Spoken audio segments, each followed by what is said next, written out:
Salam sejahtera menyertai kita sekalian. Selamat berjumpa kembali dengan pelajaran kita pada hari ini yang masih bertemakan keluarga yang mengasihi Tuhan. Sebelum kita berlanjut, saudara sekalian, mari kita berdoa dan mohon pertolongan Tuhan. Tuhan Yesus, kami bersyukur kepadamu karena Tuhan memberkati keluarga kami dan memberikan kami damai sejahtera. Terima kasih untuk segala kebaikan Tuhan yang boleh kami nikmati di dalam keluarga kami masing-masing. Pada hari ini Tuhan, kami akan belajar kembali berkenaan dengan keluarga yang mengasihi Engkau. Itu sebabnya tolonglah kami, arahkan kami. Dan kami persembahkan seluruh pembicaraan kami hari ini ke dalam tangan-Mu bagi kemuliaan nama-Mu. Di dalam nama Tuhan kami Yesus Kristus, kami berdoa. Terima kasih Bapa. Amin. Saudara sekalian yang dikasihi oleh Tuhan Yesus Kristus, hari ini kita akan membahas berkenaan dengan keluarga yang murah hati. Pelajaran kita akan diambil dari Galatia pasal yang ke-6 ayat ke-2, kemudian ayat 9 sampai 10, 1 Korintus pasal 9 ayat 6 sampai dengan ayat yang ke-15. Nah, saudara sekalian yang dikasihi Tuhan Yesus Kristus, kita pahami bahwa Alkitab memberitahu kita di dalam kitab Galatia pasal yang ke-6 ayat yang kedua itu, supaya kita bertolong-tolongan menanggung beban kita bersama. Sabdanya, bertolong-tolonganlah menanggung bebanmu, demikianlah kamu memenuhi hukum Kristus. Murah hati adalah sifat dari Allah Bapa. Tuhan Yesus mengajarkan, hendaklah kamu murah hati, sama seperti Bapamu adalah murah hati. Ini dituliskan di dalam kitab Lukas pasal 6 ayat 36. Jadi, saudara sekalian, karena Allah itu adalah murah hati kepada semua orang, baik kepada orang yang baik maupun kepada orang yang jahat, sebagaimana dituliskan di dalam Matius pasal 5 ayat ke-45. Bapamu yang di surga, yang menerbitkan matahari bagi orang yang jahat dan orang yang baik, dan menurunkan hujan bagi orang yang benar dan orang yang tidak benar. Murah hati artinya kita mau mengulurkan tangan untuk membantu atau menolong orang-orang yang sedang mengalami kesulitan. Keluarga Kristen memang harus hidup bersahaja, namun tidak boleh kikir. Kikir artinya mengeraskan hati atau menutup pintu hati sehingga tidak mau menolong orang yang memerlukannya. Kikir adalah sifat hati manusia yang belum bertobat. Kisah Para Rasul pasal yang ke-20 ayat 35. Dalam segala sesuatu telah kuberikan contoh kepada kamu, bahwa dengan bekerja demikian, kita harus membantu orang-orang yang lemah dan harus mengingat perkataan Tuhan Yesus. Sebab ia sendiri telah mengatakan, adalah lebih berbahagia memberi daripada menerima. Tuhan menghendaki agar kita memperhatikan anggota keluarga kita terlebih dahulu. Menolong orang lain tetapi mengabaikan keluarga sendiri adalah sikap yang penuh dengan kemunafikan. Ini dituliskan di dalam 1 Yohanes pasal 4 ayat 20 sampai dengan ayat yang ke-21. Saudara sekalian, pada zaman ini budaya persaingan memang ada. Namun bagi keluarga Kristen, budaya persaingan harus diimbangi dengan budaya kepedulian kepada sesama. Tanpa kepedulian, maka persaingan akan mendatangkan sikap mementingkan diri sendiri atau sikap egois. Buah dari sikap mementingkan diri sendiri ini adalah mengambil hak dan berkat yang seharusnya menjadi milik orang lain. Allah menghendaki kita untuk murah hati, karena sebagian dari harta yang kita miliki itu seharusnya kita pakai untuk menolong mereka yang membutuhkan. Kita bisa membaca dari Ulangan pasal 15 ayat 7 sampai dengan ayat yang ke-11. Itu sebabnya kenapa kita harus membantu orang lain. Roma pasal 12 maupun Galatia pasal 6 memberitahu kita, bantulah dalam kekurangan orang-orang kudus dan usahakanlah dirimu untuk selalu memberikan tumpangan. Itu selama masih ada kesempatan bagi kita, marilah kita berbuat baik kepada semua orang, tetapi terutama kepada kawan-kawan kita seiman. Saudara sekalian, berikut ini adalah ada kisah untuk menjadi renungan kita. Ini adalah sebuah narasi. Di sebuah gereja menjelang hari raya Paskah, pendeta menghimbau kepada jemaat untuk mengumpulkan dana yang akan dipakai untuk membantu anggota gereja yang mendesak untuk diperhatikan. Anggota gereja yang menghadiri ibadah pagi itu, ketika himbauan itu disampaikan, sekitar 250 orang. Pengumpulan dana dilakukan selama 1 bulan, yaitu selama bulan April. Demikianlah kesepakatan mereka bersama. Nah, mendengar himbauan pendeta tersebut, satu keluarga, yaitu ayah, ibu, dan 2 orang anak remajanya, mereka mendiskusikan perkara ini di rumah. Di dalam diskusi itu terungkap bahwa mereka punya tabungan 2 juta rupiah yang sebenarnya akan mereka pakai untuk memperbaiki rumah yang sudah bocor di sana-sini.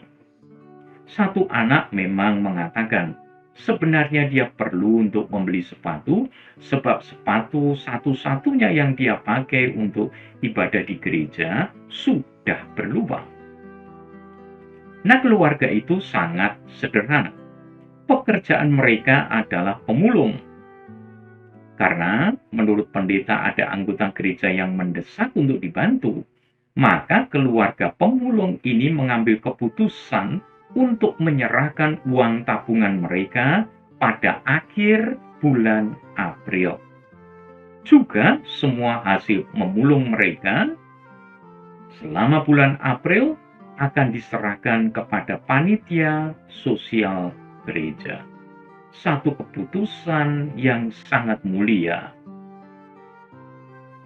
Di akhir bulan April, keluarga itu membawa uang tabungan sebesar 2 juta, ditambah lagi hasil memulung mereka selama bulan April itu, yaitu 500.000. Dan mereka sangat bersuka cita karena dapat mengambil bagian dalam menolong saudara yang memerlukannya. Pada minggu pertama bulan Mei, pendeta mengucapkan terima kasih atas sumbangan jemaat yang sudah terkumpul pada saat itu sebesar 3.500.000. Jadi, uang dari anggota lain hanya sejumlah 1 juta rupiah. Mendengar pengumuman pendeta, keluarga itu bersuka cita dengan sangat. Kenapa? Karena mereka dapat mengambil bagian, bersyukur kepada Tuhan, karena mereka semua dapat mempersembahkan yang terbaik kepada Tuhan. Minggu sore, menjelang malam pada minggu pertama di bulan Mei itu, pendeta berkunjung ke rumah keluarga pemulung tersebut. Keluarga itu menduga pendeta datang untuk mengucapkan terima kasih karena mereka sudah mengambil bagian dalam pengumpulan dana sosial tersebut. Pendeta memulai pembicaraan dengan berkata, "Kita semua bersyukur bahwa anggota gereja kita diberkati Tuhan. Mereka punya pekerjaan dan rumah yang baik. Saya bersyukur anggota gereja sudah banyak yang naik mobil pribadi mereka ke gereja." Pendeta berhenti sejenak, menatap mata mereka, dan berkata, "Keluarga inilah satu-satunya, menurut pandangan saya, yang perlu segera dibantu. Lalu pendeta menyerahkan uang sebesar 3.500.000 itu kepada mereka. Setelah pendeta pergi, keluarga itu saling berpandangan dengan raut wajah heran dan sangat sedih, karena sebenarnya mereka tidak merasa miskin.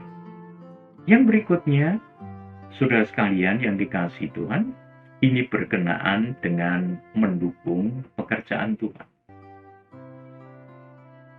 Bagian ini diambil dari kitab 1 Korintus pasal 9, ayat yang ke-6 sampai dengan ayat yang ke-15.